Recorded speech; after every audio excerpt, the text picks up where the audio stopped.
Bismillahirrahmanirrahim. Assalamualaikum warahmatullahi wabarakatuh. Perkenalkan, saya Afzi, orang bodoh dan gila dari negeri ini. Izinkan saya untuk membahas tentang masalah sudut pandang bareng kalian. Disclaimer dulu, apa yang saya sampaikan di video ini adalah tentang masalah sudut pandang. Jadi saya harap kalian bisa memahami bahwa penilaian itu bisa dinilai dari berbagai sisi. Nah, kita mulai masuk ke judul yang ingin saya bawakan, yaitu berpikir dengan pertimbangan perspektif. Terkadang kita sering mengalami kesulitan ketika kita mengambil suatu keputusan. Mungkin salah satunya yang menjadi penyebabnya itu adalah cara berpikir kita yang masih satu arah. Karena sebenarnya kemampuan berpikir itu nggak hanya dari satu arah doang gitu, harus bisa dinilai dari berbagai arah gitu. Nah, cara berpikir satu arah itu sangat berbahaya. Kenapa berbahaya? Nah, alasan karena berpikir satu arah itu uh, yang pertama tuh kurang memikirkan dampak. Nah, ini yang pertama nih sangat berbahaya karena kalau pemikiran kita itu tidak memikirkan dampak, maka bagaimanapun caranya kita harus melaksanakan kegiatan tersebut atau rencana tersebut, apapun dampaknya yang terjadi. Nah, ini sangat berbahaya karena di dalam suatu rencana biasanya ada yang disebut potensi dari kerugian.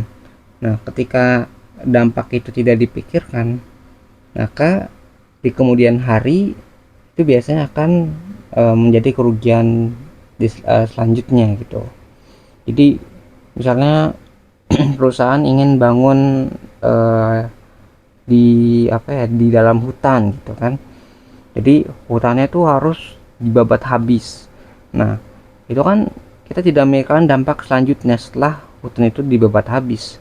Yang penting hutannya bersih, nggak ada pohon, tanahnya bisa dibangun menjadi perusahaan. Dampak selanjutnya mungkin bisa jadi banjir, longsor gitu kan.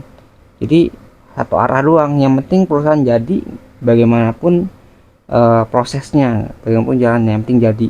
Itu kan sangat berbahaya. Lalu alasan kedua sangat berbahayanya berpikir satu arah itu karena tingkat kegagalan itu bisa sangat tinggi. Jadi kan kalau misalnya kita nggak mikirin potensinya gitu, kayak berbagai hal di luar terbentuknya suatu perusahaan, itu biasanya tingkat kegagalan tuh akan lebih tinggi.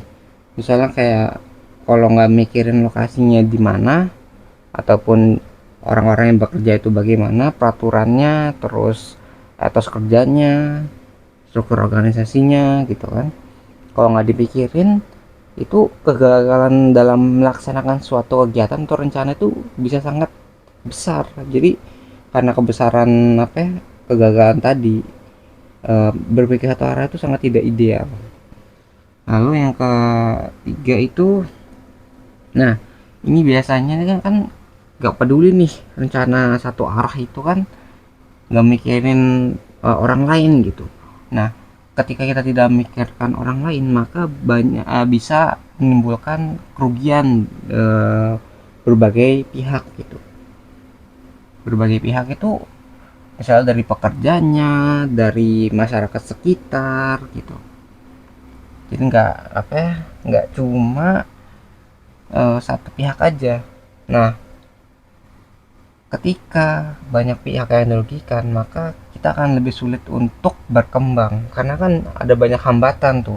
Misal hambatan dari masyarakat, hambatan dari alam, hambatan dari internal perusahaan. Nah, inilah yang menyebabkan tadi kegagalan tuh. Terus rencananya banyak yang gagal, banyak kerugian lah.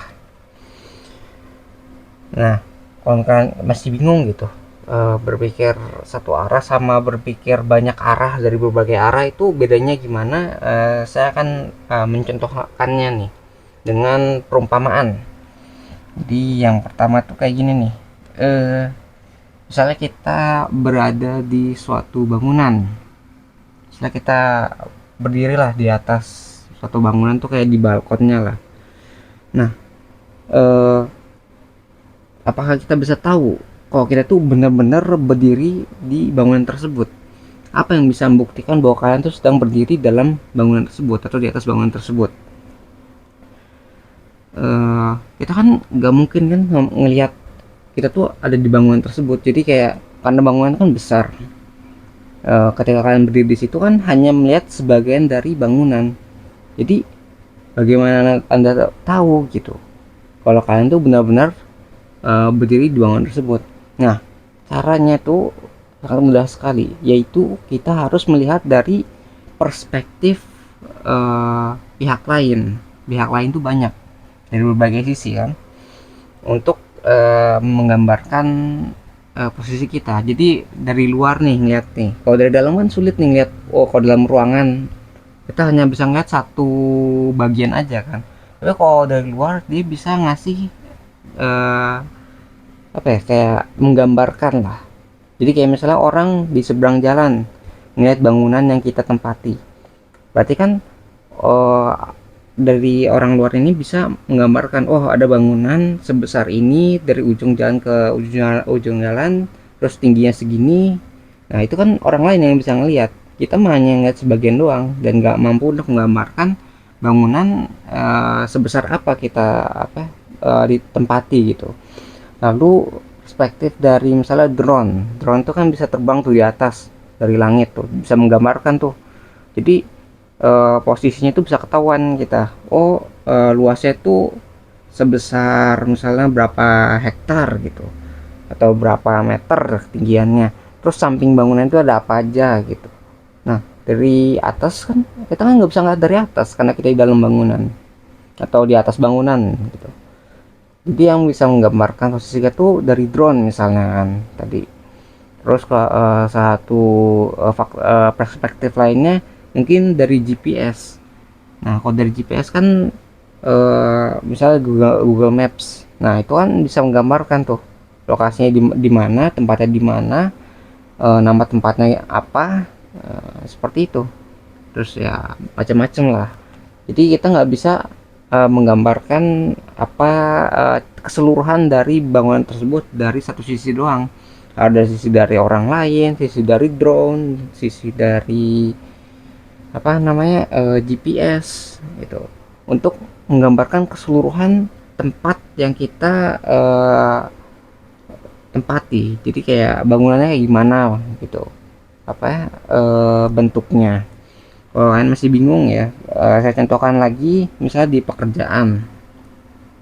Nah, pekerjaan tuh misalnya contohnya itu dokter lah, yang gampang aja. Dokter itu kan dia nggak bisa ngaku bahwa dirinya itu adalah seorang dokter. Jadi kayak kita ngomong nih, saya adalah seorang dokter, itu nggak bisa. Kenapa kak nggak bisa langsung bilang bahwa kita tuh seorang dokter? Dari mana anda bisa nilai dari nilai seorang dokter gitu?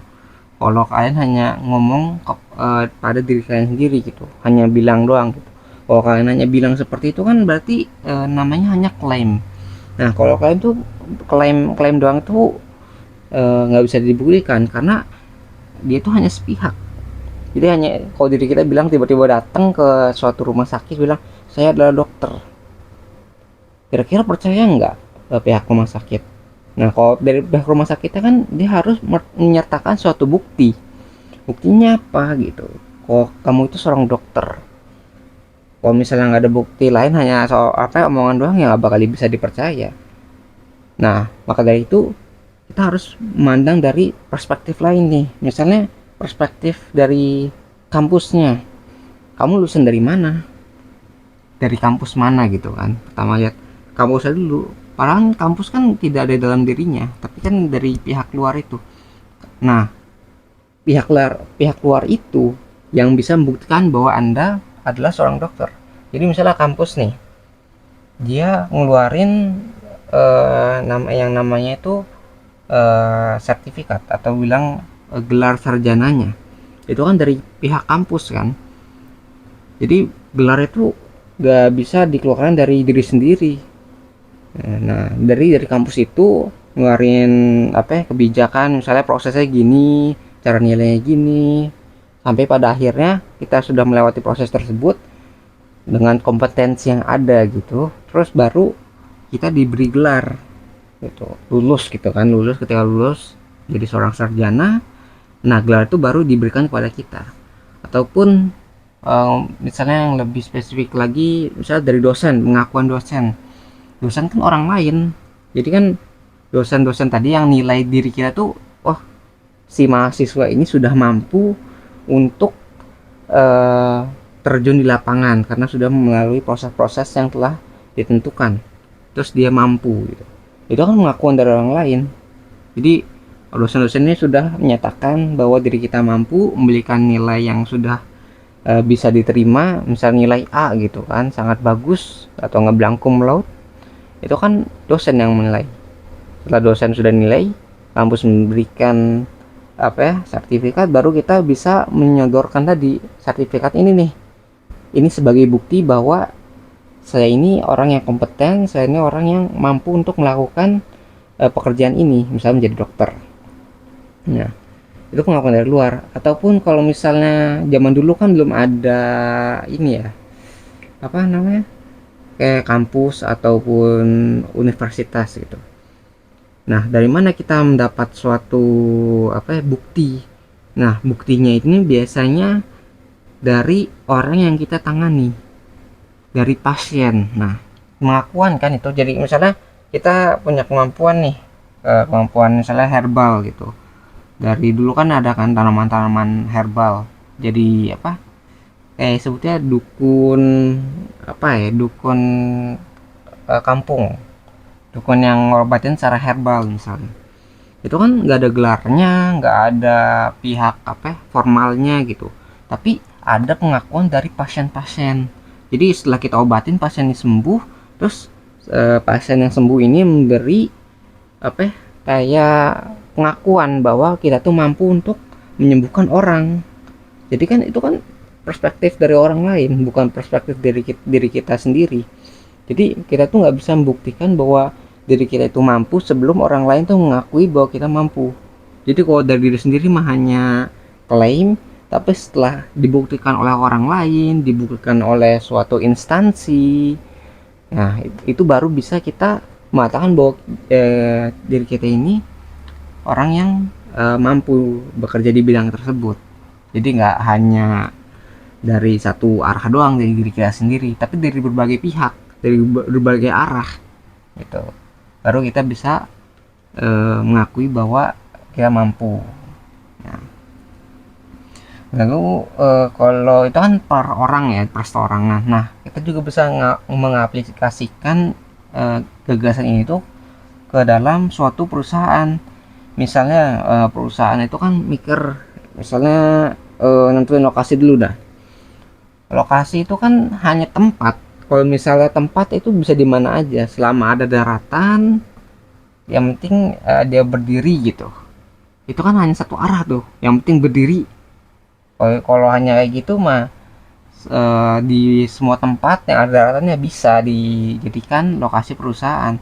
Tapi kan kita harus berpikir, ketika kita mendirikan perusahaan ini, apakah lokasi ini strategis dari perspektif lain, misalnya dari perspektif transportasi, bagaimana saat perusahaan ini butuh transportasi, apakah transportasi ini memungkinkan untuk dilakukan. Kalau misalnya dalam hutan, di tengah hutan, itu gak mungkin kan. Makanya kita harus mikir juga dari luar perusahaan, bisa transportasi, terus ada nggak orang yang ingin beli produk kita gitu, atau ingin kerja gitu. Kalau nggak ada ya kita sulit juga untuk mempekerjakan orang, atau nggak menarik konsumen gitu. Jadi nggak hanya memikirkan perusahaan ini yang penting berdiri, tapi bagaimana selanjutnya, bagaimana perusahaan ini bisa menghasilkan keuntungan. Nah, itulah berpikir dari berbagai perspektif, dari perspektif transportasi, perspektif konsumen, perspektif dari pekerjanya, tenaga kerjanya gitu kan. Lalu misalnya terus setelah lokasi itu jenis produknya. Nah, kita harus mikir juga nih, produknya nggak cuma kita nggak jual sesuatu, Kalau misalnya kayak gitu ya apa juga bisa dijual kan. Nah, jadi setelah mikir, oh iya produk ini kira-kira bisa diterima oleh masyarakat enggak, terus yang butuh siapa aja nih gitu. Kalau yang butuh cuma beberapa orang, apakah akan sangat menguntungkan gitu. Ya ya bener sih kejual, cuma kalau kejual cuma 10 barang doang apakah itu cukup gitu. Nah, seperti itu kan. Jadi perspektif itu hanya nggak hanya memandang satu masalah gitu. Misalnya masalah produk, yang penting ngejual gitu. Tapi kan harus ada target juga dari itu apa, dari perusahaan. Misalnya harus kejual berapa, terus apa jenisnya apa aja, apakah harus makanan, apakah harus barang-barang yang kayak peralatan gitu, supaya kita tuh bisa menghasilkan keuntungan yang lebih besar gitu. Jadi nggak cuma ngejual barang, tapi apa yang dibutuhkan, apa yang diminati oleh konsumen gitu. Itu juga sangat penting. Jadi nggak cuma satu masalah nih, berbagai sisi gitu. Terus sama satu lagi tuh produksinya. Apakah di situ banyak barangnya gitu sehingga kita bisa mendapatkannya lebih mudah. Kalau barangnya langka, kita hanya bisa nyetoknya sebulan sekali gitu kan. Kalau barangnya habis, nanti konsumennya gimana itu kalau misalnya butuh gitu. Jadi kita udah nggak bisa ngejual lagi, terus nanti konsumen yang loyal kepada kita menjadi kecewa gitu kan. Itu juga bisa dipandang dari situ permasalahannya. Lalu yang ketiga itu masalah internal nih, kayak struktur organisasi. Jadi kita kan ada apa, berbagai perusahaan tuh punya struktur organisasi tertentu. Ada yang linear, ada yang misalnya kalau udah besar itu kan banyak kayak divisi gitu kan. Nah itu juga penting tuh. Kalau misalnya kita hanya ngebangun kelompok-kelompok doang gitu, itu kan belum tentu bisa berjalan secara lancar. Jadi kita harus memikirkan apakah struktur organisasi ini sangat cocok untuk perusahaan kita, apakah uh, jenisnya tuh cocok gitu, sesuai gitu dengan misalnya orang-orangnya juga. Nah itu juga harus dipikirkan, karena kan nggak cuma dari strukturnya doang nih, yang penting orangnya ada gitu kan, tapi kan harus ada proses atau kelompok yang misalnya ahli di bidangnya gitu untuk menangani suatu permasalahan, supaya yang bagian kepala atau pelaksana itu nggak pusing gitu dengan masalah lain gitu. Jadi dia lebih fokus terhadap apa yang dihadapi gitu. Nah kayak gitu itu dalam perusahaan gitu. Nah tadi kan udah dibahas tuh panjang lebar tuh, dari contohnya, dari masalahnya. Nah kita mulai ke manfaat nih, manfaat dari berpikir dari berbagai perspektif. Jadi yang pertama tuh pandangan kita tuh menjadi lebih luas terhadap suatu masalah. Jadi permasalahan tuh nggak cuma dari satu sisi kita bisa lihat, tapi dari berbagai sisi. Mungkin misalnya bilang kita dari permasalahan keuangan doang, oh ternyata enggak, ada permasalahan dari konsumennya, permasalahan dari efisiensi kerjanya, permasalahan dari lokasi tempat perusahaan itu dibangun. Nah seperti itu. Jadi nggak cuma dari satu sisi doang kita bisa ngelihat, tapi dari berbagai sisi, sehingga masalah yang awalnya itu dianggap kita hanya persegi, tapi ternyata masalah itu adalah bentuknya itu ternyata kubus gitu. Kita kan nggak pernah tahu kalau kita hanya ngeliat dari dua dimensi, oh ini bentuknya hanya persegi. Ternyata setelah kita lihat dari berbagai sisi masalah tersebut, ternyata oh masalah ini ternyata berbentuk kubus, oh berbentuk balok gitu. Kita kan nggak pernah tahu gitu kalau hanya dari satu sisi doang, tapi kalau dari berbagai sisi kita tahu bentuk masalah sebenarnya itu apa gitu, bentuk masalah sebenarnya. Nah terus manfaat yang kedua tuh, kita tuh nggak langsung ngambil keputusan yang spontan. Jadi kan kayak wah ini bentuknya persegi, kita harus nanganinnya gini nih di depan gitu, ternyata masalahnya kubus gitu. Kalau kubus kan berarti oh bisa ngeliat dari sisi-sisi lainnya untuk dibentuk kan. Kalau dari satu sisi doang, misalnya kubus kan ada 6 sisi nih, ada 6 sisi. Kalau kita hanya bilang itu persegi, berarti kan ada 5 permasalahan lain. Jadi kalau 6 sisi kan ada 6 sisi. Jadi kalau kita ngeliat satu sisi, berarti kan 5 sisi lainnya itu akan menjadi problem berikutnya yang nggak pernah kita bisa lihat gitu. Jadi yang awalnya 6 masalah nih, 6 sisi masalah, jadi kita hanya memandang satu sisi masalah, sehingga 5 sisi masalah lainnya itu akan menyebabkan kegagalan di kemudian hari, karena kita nggak bisa ngelihat sisi tersebut gitu, tidak menyeluruh lah menilainya.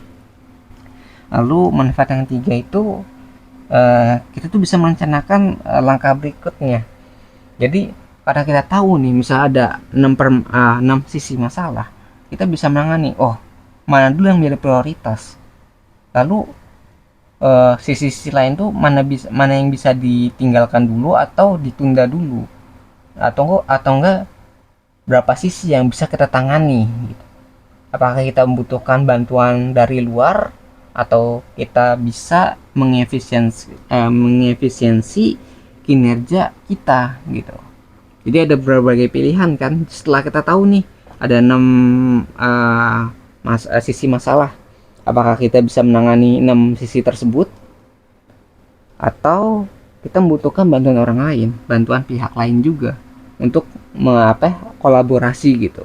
Jadi kalau misalnya kita hanya bisa mengatasi 3 sisi masalah, lalu pihak lain mana yang bisa melengkapi kekurangan kita sehingga kita bisa mengalahkan atau menangani 3 sisi lainnya yang belum bisa kita tangani gitu. Itu kan menjadi suatu opsi jadinya. Kalau misalnya kita nggak tahu kemampuan diri kita, sehingga kita tuh jadi jadi spontan, terus kita nggak tahu gimana cara nanganinya gitu kan. Jadi kita harus tahu juga berapa banyak sisi yang bisa kita tangani ataupun prioritasnya tuh apa gitu kan. Setelah kita tahu masalahnya itu gampang, dari diri kita bisa, dari orang lain minta bantuan orang yang bisa, ataupun masalah ini nih bisa kita tinggalkan rencananya. Jadi masalah itu bisa kita hindari dengan membuat rencana lain. Jadi daripada kita harus nanganin 6 sisi, mungkin kita harus rubah rencana gitu. Nah itu manfaatnya lah. Jadi setelah masalah itu bentuknya kelihatan, cara menanganinya itu menjadi lebih penting gitu. Nah gitulah pokoknya, intinya begitulah gambarannya. Jadi kita mulai masuk ke pesan dan kesimpulan. Nah ini dari pribadi ya. Nah terkadang kita itu sering memutuskan sesuatu hanya dengan satu pandangan, sehingga menyebabkan suatu permasalahan baru, karena keputusan tersebut dapat merugikan banyak pihak. Semakin banyak pihak yang dirugikan, maka akan semakin sulit kita untuk diterima oleh pihak lain. Ya, maka dari itu pentingnya berpikir dengan mempertimbangkan berbagai perspektif yang ada, sehingga bisa meminimalisir adanya potensi kerugian ketika keputusan itu tuh dibentuk. Jadi nggak cuma hasilnya doang gitu, ada konsekuensi yang juga bisa diraih dari suatu keputusan gitu. Konsekuensinya apa ya tergantung apa masalahnya. Pada akhirnya keputusan sempurna itu memang jarang ada.